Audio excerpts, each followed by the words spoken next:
നമസ്കാരം. Top rank ലൈഫിൻ്റെ ഒരു പുതിയ എപ്പിസോഡിലേക്ക് ഏവർക്കും സ്വാഗതം. നമ്മൾ കുറേ നാളായി കണ്ടിട്ട് എനിക്ക് തോന്നുന്നു ഏകദേശം ഒരു മാർച്ച് സമയത്താണ് ഞാൻ ലാസ്റ്റ് സക്സസ് സ്റ്റോറി ഇടുന്നത്. അതിനുശേഷം ഒരു നീണ്ട ബ്രേക്കിന് ശേഷമാണ് ഇപ്പം ഞാൻ നിങ്ങളുടെ മുന്നിൽ വരുന്നത്. അത് കാരണം മറ്റൊന്നുമല്ല, ഒരു മനഃപൂർവ്വമായി ഞാനെടുത്തൊരു ബ്രേക്കാണ് ഇത്രയും നാളത്തെ ഒരു ലാഗ് വീഡിയോയ്ക്ക് വേണ്ടി വന്നത്. അപ്പം അതിൻ്റെ പ്രധാന കാരണം എന്ന് പറയുന്നത്, ഞാൻ ഈ പറയുന്ന പോലെ ഒരു പരീക്ഷയ്ക്ക് വേണ്ടി കുറച്ച് സീരിയസ് ആയിട്ട് കോൺസെൻട്രേറ്റ് ചെയ്ത് ഒന്ന് പ്രിപ്പയർ ചെയ്യാമെന്ന് കരുതിയത് കൊണ്ടാണ് അങ്ങനെ ഒരു ബ്രേക്ക് വന്നത്. പ്രധാനമായിട്ടും മിക്ക 10th ലെവൽ എക്സാമിനേഷൻ, പ്രിലിമിനറി എക്സാമിനേഷനും മെയിൻസ് എക്സാമിനേഷനും ഞാൻ ക്രാക്ക് ചെയ്തെടുത്തിട്ടുണ്ട്. അതുപോലെ തന്നെ അത് 1-2-3 ലിസ്റ്റുകളിലും ടെക്നിക്കൽ PSC ലിസ്റ്റുകളിലും ഉൾപ്പെടാനും സാധിച്ചിട്ടുണ്ട്. എന്നാൽ ഡിഗ്രി ലെവൽ പ്രിലിംസിൻ്റെ ഭാഗത്തേക്ക് വരുന്ന സമയത്ത്, അല്ലെങ്കിൽ ഡിഗ്രി ലെവൽ പരീക്ഷകളുടെ സമയത്തേക്ക് വരുന്ന എല്ലാ ഡിഗ്രി ലെവൽ പരീക്ഷകളും ക്രാക്ക് ചെയ്യാൻ സാധിച്ചിട്ടുണ്ടെങ്കിലും മെയിൻസ് എക്സാമിലേക്ക് വരുന്ന സമയത്ത് എന്തുകൊണ്ടോ അത് കൈവിട്ടു പോകുന്ന ഒരു അവസ്ഥയായിരുന്നു. അപ്പം ലിസ്റ്റിൽ ഈ പറയുന്ന പോലെ 10th ലെവൽ ലിസ്റ്റുകളിൽ, റാങ്ക് ലിസ്റ്റുകളിൽ ഉൾപ്പെട്ട് ആ ഒരു ഭാഗം നമുക്ക് ക്ലിയർ ആയെങ്കിലും നമ്മുടെ ഒരു ആഗ്രഹം എന്ന് പറയുന്നത് ഡിഗ്രി ലെവൽ പരീക്ഷ ക്രാക്ക് ചെയ്തെടുക്കുക. നമ്മൾ എല്ലാവരും ബിരുദമുള്ളവരും ബിരുദാനന്തര ബിരുദമുള്ളവരുമാണ്. അപ്പോൾ പ്രധാനമായും നമുക്കൊരു ആഗ്രഹം ഉണ്ടാവുമല്ലോ, ഇതൊന്ന് ക്രാക്ക് ചെയ്യണം, ഇതൊന്ന് പഠിച്ചെടുക്കണം എന്നുള്ളൊരു ആഗ്രഹം ഉണ്ടാവും. പക്ഷെ ഞാൻ പറഞ്ഞല്ലോ, ഞാൻ എല്ലാ ഡിഗ്രി ലെവൽ പ്രിലിമിനറി എക്സാമിനുകളും വളരെ നല്ല മാർക്കോടെ പാസ്സായിട്ടുണ്ട്. പക്ഷെ മെയിൻസിലേക്ക് വരുമ്പം എന്തെങ്കിലുമൊക്കെ കാരണം കൊണ്ട് സ്പെഷ്യൽ ടോപ്പിക്ക് പഠിക്കാതെ വരികയോ, കോൺസെൻട്രേറ്റ് ചെയ്ത് പഠിക്കാതെ വരികയോ, പിന്നെ ചില സമയത്ത് ഇപ്പം കഴിഞ്ഞതിൻ്റെ മുന്നത്തെ വർഷം ഡെലിവറി കാര്യങ്ങളൊക്കെ ആയിട്ട് അങ്ങനെ പോയി കുറേ മെയിൻസ് എക്സാമൊക്കെ കൈവിട്ടു പോയി. അപ്പം മറ്റ് ലിസ്റ്റുകൾ ഉണ്ടെങ്കിൽ തന്നെയും ഇതൊന്ന് ക്രാക്ക് ചെയ്തെടുക്കണം എന്നുള്ളൊരു ആഗ്രഹം കൊണ്ട് ഞാൻ വിചാരിച്ചു കഴിഞ്ഞ വർഷം ഒന്ന് കോൺസെൻട്രേറ്റ് ചെയ്ത് പഠിക്കാം എന്ന് വിചാരിച്ചു. അങ്ങനെ ഡിഗ്രി ലെവൽ പരീക്ഷ വളരെ നല്ല മാർക്കോടെ, നല്ല ബുദ്ധിമുട്ടുള്ള പരീക്ഷയായിരുന്നു, ഏകദേശം 60-ലധികം മാർക്കോടെ ഞാനത് ക്രാക്ക് ചെയ്തു. പിന്നെ മെയിൻസ് എക്സാമാണ്. നിങ്ങൾക്ക് എല്ലാവർക്കും അറിയാം, PSC ആദ്യമായിട്ടാണ് തദ്ദേശ സ്വയംഭരണ സെക്രട്ടറി പോസ്റ്റിലേക്ക് 2 പരീക്ഷ നടത്തുന്നു. Paper 1, paper 2. മെയിൻസ് എക്സാമിന് പേപ്പർ 1, പേപ്പർ 2 രണ്ടും 100 മാർക്കിന് വീതം. അതിനുശേഷം ഇൻ്റർവ്യൂ. അപ്പം അത് സിലബസ് കണ്ട ആളുകൾക്കറിയാം, വളരെ ബുദ്ധിമുട്ടുള്ള ഒരു ഏർപ്പാടായിരുന്നു. നമ്മൾ നന്നായിട്ട് കോൺസെൻട്രേറ്റ് ചെയ്ത് പഠിച്ചേ പറ്റൂ. അപ്പം ഞാൻ അതുകൊണ്ടൊരു ബ്രേക്ക് എടുത്തു. അത്യാവശ്യം നന്നായിട്ട് പ്രിപ്പയർ ചെയ്തു, നന്നായിട്ട് പരീക്ഷ എഴുതി. നമ്മളെല്ലാ മെയിൻസ് എക്സാം ഒക്കെ കഴിഞ്ഞ് വരുമ്പോഴത്തേനും, മിക്കവാറും എല്ലാ ഡിഗ്രി ലെവൽ മെയിൻസ് എക്സാം കഴിഞ്ഞ് വരുമ്പോഴത്തേനും എൻ്റെ ഉള്ളിൽ ഭയങ്കരമായിട്ട് ഇങ്ങനെ കിടന്ന് പെടയും. അപ്പം ഞാൻ തന്നെ ആലോചിക്കും, ഞാൻ നന്നായിട്ട് പ്രിപ്പയർ ചെയ്യാത്തത് കൊണ്ടാവാം എനിക്ക് ആ മെയിൻസ് എക്സാം ക്രാക്ക് ചെയ്യാതെ പോയത്.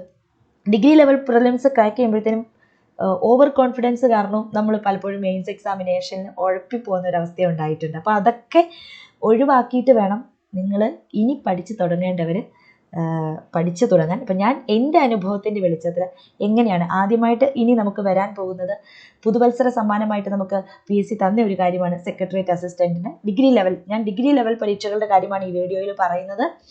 ഡിഗ്രി ലെവൽ പരീക്ഷകൾക്ക് ആ ഒരു പുതുവത്സര സമ്മാനം നമുക്ക് സെക്രട്ടേറിയറ്റ് അസിസ്റ്റൻറ്റ്, SI പോലെയുള്ള പോസ്റ്റുകൾ നോട്ടിഫിക്കേഷൻ വന്ന് നമ്മൾ കാത്തിരിക്കുകയാണ്. അപ്പോൾ അത് പ്രിപ്പയർ ചെയ്യുന്നവർക്ക് വേണ്ടി ഒരു വീഡിയോ ചെയ്യണമെന്ന് ഞാനിങ്ങനെ ആലോചിച്ചു. അതിൻ്റെ ബേസിസിലാണ് ഈ ഒരു വീഡിയോ ചെയ്യാൻ പോകുന്നത്. എൻ്റെ അനുഭവം, ഞാൻ എങ്ങനെയാണ് ആ ഒരു പ്രിലിമിനറി എക്സാമിനേഷൻ നല്ല മാർക്കോടെ പാസ്സായത് എന്നുള്ളതാണ് ഞാനിനി നിങ്ങൾക്ക് പറഞ്ഞു തരാൻ പോകുന്നത്.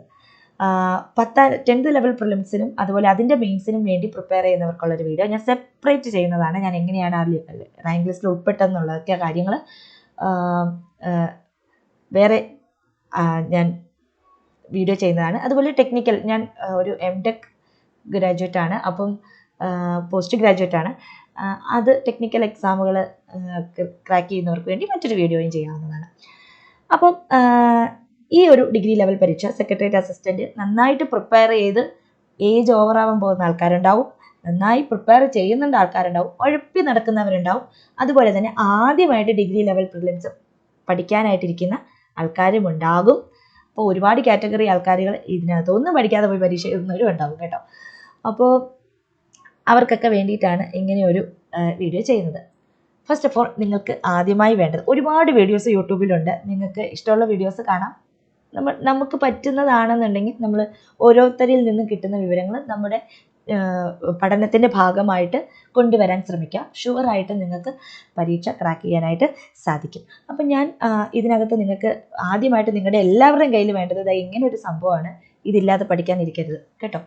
അപ്പം ഇതിൽ PSC വ്യക്തമായി, പണ്ടത്തെ PSC അല്ല, മെയിൻസിൻ്റെ ഉൾപ്പെടെ സിലബസ് തന്നിട്ടിരിക്കുകയാണ്. സോ നമ്മൾ അറിഞ്ഞു വേണം പരീക്ഷയെ കാണാൻ. നമുക്ക് മെയിൻസ് എക്സാമിന് ഉള്ള ടോപ്പിക്കും പ്രിലിംസ് എക്സാമിന് ഉള്ള ടോപ്പിക്കും തമ്മിലൊന്ന് കമ്പയർ ചെയ്ത് നോക്കാം. മെയിൻസ് എക്സാമിന് പാർട്ട് 2ൻ്റെ കാര്യമല്ല ഞാൻ പറയുന്നത്, പാർട്ട് 1ൻ്റെ കാര്യമാണ് പറയുന്നത്. ഇതിലെ പല ഭാഗങ്ങളും അതിനകത്തുണ്ട്. അപ്പോൾ അത് കോൺസെൻട്രേറ്റ് ചെയ്ത് പഠിക്കുക എന്നുള്ളതാണ് ഫസ്റ്റ് ഓഫ് ഓൾ നിങ്ങൾ ചെയ്യേണ്ടത്. ഇനി പ്രിലിംസ് ക്രാക്ക് ചെയ്യണമല്ലോ നമ്മൾ. അപ്പോൾ ഈ മാർക്ക് ഡിസ്ട്രിബ്യൂഷൻ നിങ്ങളൊന്ന് നോക്കുക. ഇതിനകത്ത് ആദ്യമായിട്ട് നിങ്ങൾ ചെയ്യേണ്ടത് ഈ 3 ഭാഗം, ഇത് 50 മാർക്കിനുണ്ട്. ഇത് മാത്രം ക്രാക്ക് ചെയ്താൽ തന്നെയും നിങ്ങൾക്ക് പിന്നെ 1-2 മാർക്ക്, കഴിഞ്ഞ വർഷം എനിക്ക് തോന്നുന്നു എത്രയായിരുന്നു കട്ട് ഓഫ്, 49 മറ്റോ ആയിരുന്നു. എനിക്ക് ഏകദേശം 62 മാർക്കോളം ഉണ്ടായിരുന്നു, 49 കട്ട് ഓഫ്.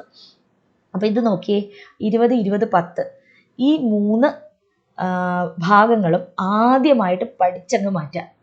പഠിക്കാത്ത ആൾക്കാരുണ്ടാവും, പഠിച്ചവരുണ്ടാവും. പഠിച്ചവരോടാണ് എനിക്ക് പ്രത്യേകം പറയാനുള്ളത്, ഓവർ കോൺഫിഡൻസ് എന്ന് പറയുന്നത് നമ്മൾ പരാജയത്തിലേക്കേ കൊണ്ടുപോകുള്ളൂ. മിക്ക ഡിഗ്രി പ്രിലിംസും പാസ്സായ ആളെന്നുള്ള നിലയ്ക്ക് മെയിൻസ് എക്സാമിലേക്ക് പോകുന്ന സമയത്ത് എനിക്ക് ഒരുപാട് ഓവർ കോൺഫിഡൻസ് ഉള്ള സമയങ്ങൾ ഉണ്ടായിട്ടുണ്ട്. ആ പരീക്ഷകളെല്ലാം എനിക്ക് ഫ്ലോപ്പായി പോയിട്ടുണ്ട്. എന്നാൽ വളരെ സീരിയസ് ആയിട്ട് കണ്ട് ഓരോ ഭാഗത്തെയും, പഠിച്ച ഭാഗത്തെ വീണ്ടും വീണ്ടും പഠിച്ചു പോയ പരീക്ഷകളെല്ലാം മെയിൻസ് ലിസ്റ്റിൽ ഉൾപ്പെട്ടിട്ടുമുണ്ട്. ഞാൻ മറ്റു പരീക്ഷകൾ, ഡിഗ്രി ലെവൽ മെയിൻ എക്സാമുകളിൽ വളരെ ചെറിയ മൈന്യൂട്ടായിട്ടുള്ള മാർക്കുകളിൽ തട്ടിപ്പോയിട്ടുണ്ട്.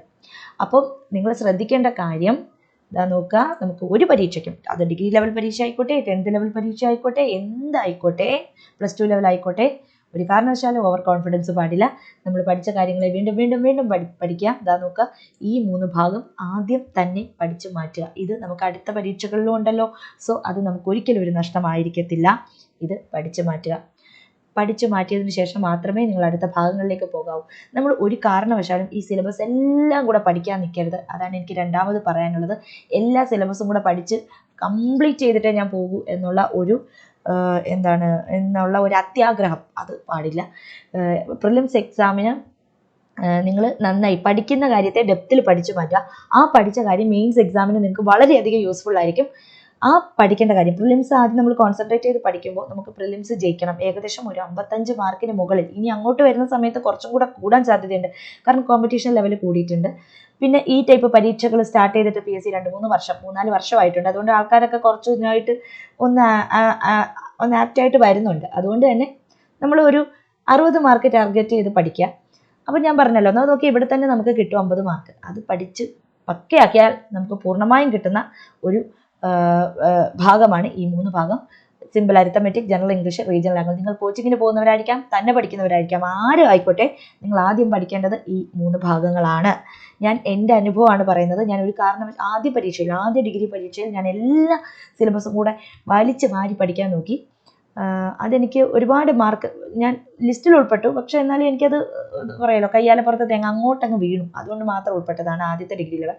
പിന്നീട് എനിക്ക് മനസ്സിലായി ഇതെല്ലാം കൂടെ ചവറ് വാരി പഠിച്ചിട്ട് കാര്യമില്ല.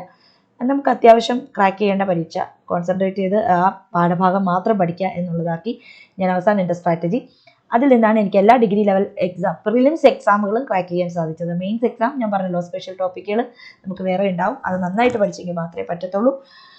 അപ്പോൾ ഇനി നോക്കിയേ, രണ്ടാമത്തെ കേസ് എന്ന് പറയുന്നത്, ഇനി നമുക്ക് പഠിക്കാനുള്ളതാ നോക്കിയേ, arts, literature, culture and sports. അത് 10 മാർക്കിനുണ്ട്.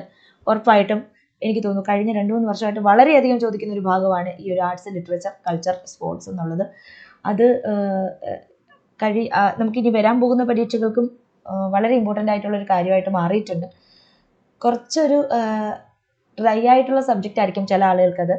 പക്ഷേ എന്നാലും അത് വിട്ടുകളയാൻ പാടില്ല. 10 മാർക്കാണ്. അപ്പോൾ തന്നെ നമുക്ക് 60 മാർക്ക്. 10 മാർക്കിന് എഴുതണമെന്നില്ല, ഒരു 8 മാർക്ക് കിട്ടിയാൽ തന്നെ നമുക്കായി. അല്ലെങ്കിൽ ഒരു 5 മാർക്ക് കിട്ടിയാൽ തന്നെ ബാക്കി ഭാഗങ്ങളിൽ നിന്ന് നമുക്ക് കുറച്ച് മാർക്കുകൾ ഒപ്പിച്ചാൽ തന്നെ നമ്മൾ പ്രിലിംസ് ക്രാക്ക് ആവും. നമ്മളിപ്പോൾ എന്തൊക്കെയാണ് പഠിച്ചത്? മാത്സ് പഠിച്ചു, simple arithmetic and mental ability പഠിച്ചു, ജനറൽ ഇംഗ്ലീഷ് പഠിച്ചു, റീജിയണൽ ലാംഗ്വേജ് പഠിച്ചു. ഇത് 3 നമ്മൾ പഠിച്ചു കഴിഞ്ഞു. ദെൻ നമ്മൾ arts and literature, culture, sports പഠിക്കുക. ദെൻ അടുത്തത് നമ്മൾ ഹിസ്റ്ററി ഭാഗത്തേക്ക് പോകാം. ഹിസ്റ്ററി ഭാഗം ഒരിക്കലും ഒഴിവാക്കരുത്. ഇന്ത്യൻ ഹിസ്റ്ററിയിൽ എന്തൊക്കെയാണ് പഠിക്കേണ്ടതെന്ന് ചോദിച്ചു കഴിഞ്ഞാൽ, കേരള ഹിസ്റ്ററിയിൽ നിങ്ങൾ അറൈവൽ ഓഫ് യൂറോപ്യൻസ് ഒരുപാട് ക്വസ്റ്റ്യൻസ് വരുന്നുണ്ട്. പിന്നെ നിങ്ങൾ പഠിക്കേണ്ടത് ദാണ്ട് ഇത് സോഷ്യൽ റിലീജിയസ് റീഫോം മൂവ്മെൻറ്റുകൾ, അത് ഉറപ്പായിട്ടും പഠിച്ചിട്ട് പോവുക. നാഷണൽ മൂവ്മെൻറ്റ്സ് ഇൻ കേരള, ഇപ്പം പിന്നെ ഐക്യ കേരള പ്രസ്ഥാനം അങ്ങനെയൊക്കെയുള്ള സംഭവം ഉണ്ടല്ലോ, മലബാർ കോൺഗ്രസ്, ഇതൊക്കെ വളരെ ഇമ്പോർട്ടൻ്റ് ആയിട്ട് വളരെ റിപ്പീറ്റഡ് ആയിട്ട് ചോദിക്കുന്നുണ്ട്. അതുപോലെ റിവോൾട്ടുകൾ, ബഷീർ റിവോൾട്ട്, അങ്ങനെയുള്ള കാര്യങ്ങളെല്ലാം ചോദിക്കുന്നുണ്ട്. അതെല്ലാം പഠിക്കുക. അറൈവൽ ഓഫ് യൂറോപ്യൻസ് പഠിക്കുക. വളരെ സിമ്പിളായിട്ട് പഠിച്ച് തീരാവുന്ന കാര്യമുള്ളൂ. പിന്നെ ഉണ്ടോ യുണൈറ്റഡ് കേരള മൂവ്മെൻറ്റ് ഇമ്പോർട്ടൻ്റ് ആണ്. പിന്നെ പഠിക്കേണ്ടത് political and social history of Kerala after 1956 1-2 മാർക്കിനൊക്കെ ചോദിച്ചേ കണ്ടിട്ടുള്ളൂ. എന്നാലും നിങ്ങൾ ഇത് കളയാതെ പോകേണ്ട കാര്യം ഇത് അറൈവൽ ഓഫ് യൂറോപ്യൻസ്, അവരുടെ കോൺട്രിബ്യൂഷൻസ്, പിന്നെ സോഷ്യൽ ആൻഡ് റിലീജിയസ് റിഫോം മൂവ്മെൻറ്റും നാഷണൽ മൂവ്മെൻറ്റ്സ് ഇൻ കേരളയും. ലിറ്റററി സോഴ്സ് ഒന്നും വലുതായിട്ട് നോക്കണ്ട, അതൊക്കെ ലാസ്റ്റത്തേക്ക് വിട്ടേക്കുക. പിന്നെ യുണൈറ്റഡ് കേരള മൂവ്മെൻറ്റ് പഠിക്കുക, ഇമ്പോർട്ടൻ്റ് ആണ്. ദെൻ അടുത്തത് ഇന്ത്യയിൽ മിഡീവൽ ഇന്ത്യ തൽക്കാലം നിങ്ങൾ മാറ്റി വയ്ക്കുക. മിഡീവൽ ഇന്ത്യ പഠിക്കാതെ പോവുക. ഞാൻ പ്രിലിംസ് ക്രാക്ക് ചെയ്യാൻ വേണ്ടിയിട്ടാണ് പറയുന്നത്. പഠിക്കേണ്ടെന്ന് പറയുമ്പോൾ അതൊരു നെഗറ്റീവായിട്ട് ആരും കാണണ്ട. ഞാൻ ഇതുവരെ ചോദിച്ചിട്ടുള്ള കാര്യം വെച്ചിട്ട് പറയാണ്. മിഡീവൽ ഇന്ത്യ തൽക്കാലം നിങ്ങൾ പഠിക്കേണ്ട, സമയമുണ്ടെങ്കിൽ പിന്നീട് പഠിച്ചാൽ മതി. പിന്നെ പൊളിറ്റിക്കൽ ഹിസ്റ്ററി ഉണ്ടല്ലോ, അതെല്ലാം ഇമ്പോർട്ടൻ്റ് ആയിട്ട് പഠിച്ച് നമ്മുടെ ഒന്നാം സ്വാതന്ത്ര്യ സമരം, first war of independence, formation of INC വളരെ ഇമ്പോർട്ടൻറ്റ്, സ്വദേശി മൂവ്മെൻറ്റ്, അതെല്ലാം പഠിക്കാം. പിന്നെ സോഷ്യൽ റിഫോം മൂവ്മെൻറ്റ് പഠിക്കാം. സോഷ്യൽ റിഫോം മൂവ്മെൻറ്റ് വരെ പഠിക്കാം വളരെ വൃത്തിയായിട്ട്. പിന്നെ മഹാത്മാഗാന്ധി എക്സ്ട്രീമിസ്റ്റ് മൂവ്മെൻ്റ് ഉണ്ടല്ലോ, മഹാത്മാഗാന്ധിയും അതേപോലെ ഇൻഡിപെൻഡൻറ്റ് മൂവ്മെൻറ്റും മഹാത്മാഗാന്ധിയുടെ മൂവ്മെൻറ്റ്സ് കാര്യങ്ങളൊക്കെ പഠിക്കുക. അത് വളരെ ഇമ്പോർട്ടൻ്റ് ആണ്. ഈ ഡെവലപ്മെൻറ്റ് ഇൻ സയൻസ്, സോഷ്യൽ, അതൊക്കെ ലാസ്റ്റ് വിട്ടേക്കാം. ഓക്കെ, അതെല്ലാം ലാസ്റ്റ് വിട്ടേക്കാം. പിന്നെ നെക്സ്റ്റ് എന്ന് പറയുന്നത് വേൾഡ് ഹിസ്റ്ററിയാണ്. വേൾഡ് ഹിസ്റ്ററിയിൽ ഇമ്പോർട്ടൻ്റ് ഒരുപാട് ചോദിക്കുന്നുണ്ട്. അത് എല്ലാം UNO തൽക്കാലം വിട്ടേക്കുക. നിങ്ങൾ ഈ റെവല്യൂഷൻസ് കാര്യങ്ങൾ വരെ കൃത്യമായിട്ടും പഠിക്കുക. സെക്കൻഡ് വേൾഡ് വാർ വരെ കൃത്യമായും പഠിച്ചിട്ട് പോവുക. ഉറപ്പായിട്ട് നിങ്ങൾക്കത് ഈ 10 മാർക്കിന് നിങ്ങൾക്ക് എന്തായാലും ഒരു 6-7 മാർക്ക് നിങ്ങൾക്ക് കിട്ടും. ഈ 3 കാര്യങ്ങൾ, ഞാൻ ഈ പറഞ്ഞ കാര്യങ്ങൾ മാത്രം പഠിച്ചിട്ട് പോയാൽ തന്നെ. UNO തൽക്കാലം നിങ്ങളവിടെ വിട്ടേക്കുക. ലാസ്റ്റ് സമയം ഉണ്ടെങ്കിൽ ഞാൻ ഈ പഠിക്കേണ്ടെന്ന് പറഞ്ഞ കാര്യങ്ങളെല്ലാം ഒന്ന് വായിച്ചിട്ട് പോയാൽ മതി. പിന്നെ ജോഗ്രഫി വേൾഡ് ജോഗ്രഫി വളരെ വളരെ ഇമ്പോർട്ടൻ്റ് ആയിട്ട് വരികയാണ്. അതിനകത്ത് നിങ്ങൾ എർത്ത് സ്ട്രക്ചർ, അറ്റ്മോസ്ഫിയർ, റോക്ക്, അത് കൃത്യമായിട്ടും റിപ്പീറ്റഡ് ആയിട്ട് ചോദിക്കുന്നുണ്ട്. പിന്നെ പ്രഷർ ബെൽറ്റ്, വിൻഡ് ഇമ്പോർട്ടൻ്റ് ആയിട്ട് ചോദിക്കുന്നുണ്ട്. മാപ്പ് ഇമ്പോർട്ടൻ്റ് ആയിട്ട് ചോദിക്കുന്നുണ്ട്. ഇതെല്ലാം ഓഷ്യൻസ്, കറണ്ട്, അതൊക്കെ അതെല്ലാം ഇമ്പോർട്ടൻ്റ് ആയിട്ട് ചോദിക്കുന്നുണ്ട്. പിന്നെ റിമോട്ട് സെൻസിങ്ങും കാര്യങ്ങളും വേൾഡും കോണ്ടിനെൻറ്റും ഒക്കെ പിന്നെ പഠിക്കാം.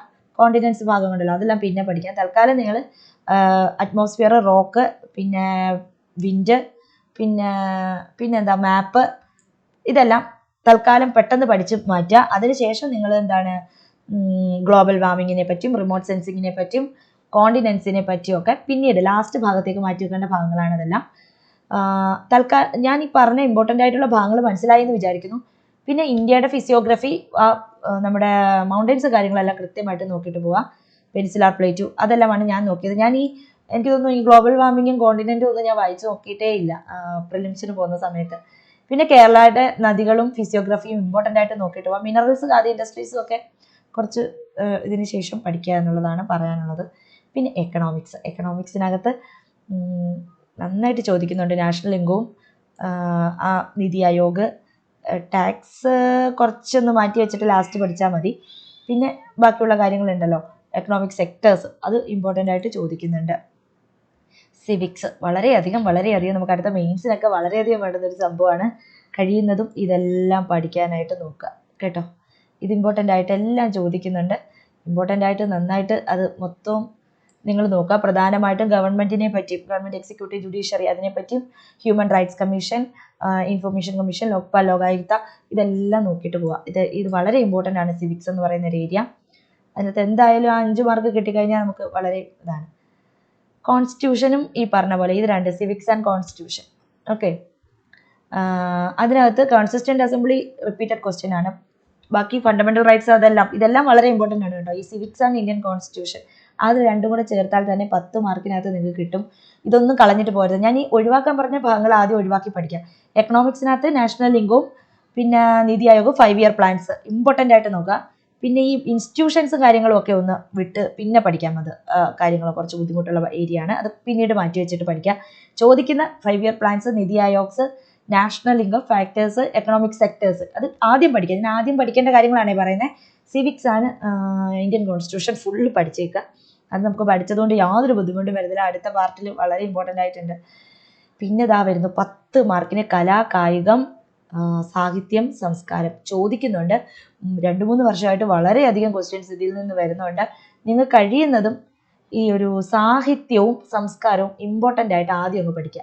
സ്പോർട്സ് ചില ആളുകൾക്ക് ബുദ്ധിമുട്ടായിരിക്കും, അതവിടെ നിൽക്കട്ടെ. സാഹിത്യ സംസ്കാരം ഇമ്പോർട്ടൻ്റ് ആയിട്ട് പഠിക്കുക, കലയും പഠിക്കുക. അതിന് ലാസ്റ്റ് വേണമെങ്കിൽ കായികം ബുദ്ധിമുട്ടുള്ള, എനിക്ക് കായികം ബുദ്ധിമുട്ടുള്ള ആളാണ് ഞാൻ, അതുകൊണ്ട് അത് ലാസ്റ്റ് ഭാഗത്തേക്ക് വിട്ടു. ബാക്കി ഞാൻ പഠിച്ചു കിട്ടിയതിൻ്റെ കാര്യമാണ് ഞാനിവിടെ പറയുന്നത്. പിന്നെ കമ്പ്യൂട്ടർ ഞാൻ എന്തായാലും നമ്മൾ നേരത്തെയൊക്കെ 10th പ്രിലിംസിനൊക്കെ പഠിച്ചിട്ടുള്ള ഒരു ഇതുണ്ട്. അതിനകത്ത് പ്രധാനമായിട്ടും ഞാൻ നോക്കിയിട്ടുള്ളത് ഈ മെമ്മറി ഡിവൈസ് നോക്കിയിട്ട് പോകുന്നുണ്ട്. പിന്നെ നമ്മൾ ലാംഗ്വേജസ് ഉണ്ടല്ലോ, ബേസിക് പ്രോഗ്രാമിംഗ് ലാംഗ്വേജസിൻ്റെ ടൈപ്പ് കാര്യങ്ങൾ അത് ചോദിക്കാറുണ്ട്. പിന്നെ ഈ ടൈപ്സ് ഓഫ് നെറ്റ്വർക്ക് ഉണ്ടല്ലോ, ഈ സംഭവം ഇത് വളരെയധികം റിപ്പീറ്റഡ് ആയിട്ട് ചോദിക്കുന്നുണ്ട്, കമ്പ്യൂട്ടർ നെറ്റ്വർക്ക്സ്. അപ്പം കമ്പ്യൂട്ടർ നെറ്റ്വർക്ക്സ് നന്നായിട്ട് നോക്കിയിട്ട് പോവാം, മെമ്മറി ഡിവൈസസ് നന്നായിട്ട് നോക്കിയിട്ട് പോവാം. പിന്നെ ബേസിക് പ്രോഗ്രാമിംഗ് അത് നന്നായിട്ട് നോക്കുക. ഞാൻ ആദ്യം നോക്കുന്ന കാര്യമാണ് പറയുന്നത്. പിന്നെ ഞാൻ നോക്കിയത് ഇൻ്റർനെറ്റ് ജസ്റ്റ് ലാസ്റ്റ് നോക്കിയതേ ഉള്ളൂ. പിന്നെ ഇത് സൈബർ ക്രൈംസ് ഇത് നോക്കി. അതിനുശേഷം ലാസ്റ്റ് സമയമുണ്ടെങ്കിൽ മാത്രമാണ് ഞാൻ മറ്റു കാര്യങ്ങൾ നോക്കിയിട്ടുള്ളത്.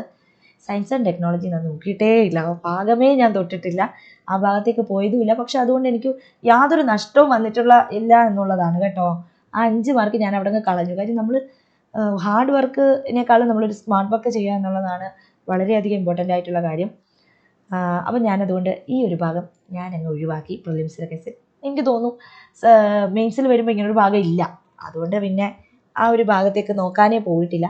ഇത്രയും ഭാഗം ഞാൻ പറഞ്ഞല്ലോ, ആദ്യത്തെ നമ്മുടെ മലയാളം, മാത്സ്, ഇംഗ്ലീഷും, പിന്നെ ഞാൻ ഈ ഓരോന്നിലും പഠിക്കാൻ ഇമ്പോർട്ടൻ്റ് ആയിട്ടുള്ള കാര്യങ്ങളും, അത് ഞാൻ എന്തൊക്കെയാണ് ഇമ്പോർട്ടൻ്റ് ആയിട്ടുള്ള കാര്യങ്ങൾ എന്നുള്ളത് ചേർത്തിട്ട് ഒരു വീഡിയോ കൂടി ചെയ്യുന്നതാണ്.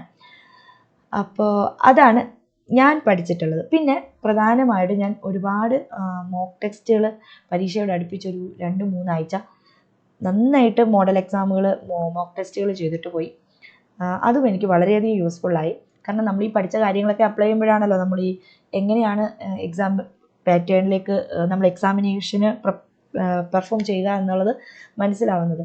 നിങ്ങൾക്ക് ചിലപ്പം മോക്ക് ടെസ്റ്റ് ചെയ്യുന്ന സമയത്ത് 2-3 മാർക്കൊക്കെയാണ് കിട്ടുന്നത്. പേടിക്കണ്ട, ടെൻഷൻ അടിക്കണ്ട. നിങ്ങൾ പരീക്ഷയല്ല എഴുതുന്നത്, വീട്ടിലിരുന്നാണ് എഴുതുന്നത്. അതുകൊണ്ട് തന്നെ ആ പരീക്ഷയിൽ ബാക്കി വരുന്ന ഭാഗങ്ങളെ ഡീറ്റെയിൽഡ് ആയിട്ട് പഠിക്കാൻ നോക്കുക. നമ്മുടെ വീക്ക് പോയിന്റുകൾ എവിടെയാണെന്ന് മനസ്സിലാക്കിയ ശേഷം അതുകൊണ്ട് ധാരാളം പരീക്ഷകൾ ചെയ്യുക. ഡെയിലി ചെയ്യാൻ പറ്റുന്നവർ ഡെയിലി ചെയ്യാം. അപ്പോൾ ഈ ഒരു സ്ട്രാറ്റജിയിൽ ഞാൻ പറഞ്ഞല്ലോ, ഞാൻ ഒഴിവാക്കേണ്ട ഭാഗങ്ങൾ പറഞ്ഞു, അതുപോലെ തന്നെ പ്രധാനമായും ആദ്യം പഠിക്കേണ്ട ഭാഗങ്ങളും പറഞ്ഞു തന്നിട്ടുണ്ട്. അത് ഒഴിവാക്കി പഠിക്കേണ്ട ഭാഗങ്ങളെ പഠിച്ച് മോക്ക് ടെസ്റ്റുകൾ ചെയ്തിട്ട് നിങ്ങൾ പരീക്ഷയ്ക്ക് പോകും. ഉറപ്പായിട്ട് നിങ്ങൾക്ക് ഡിഗ്രി ലെവൽ പ്രിലിംസ് ഇനി വരുന്നത് ക്രാക്ക് ചെയ്യാനായിട്ട് സാധിക്കും. അപ്പോൾ മറ്റൊരു വീഡിയോയുമായിട്ട് നമുക്ക് വീണ്ടും കാണാം.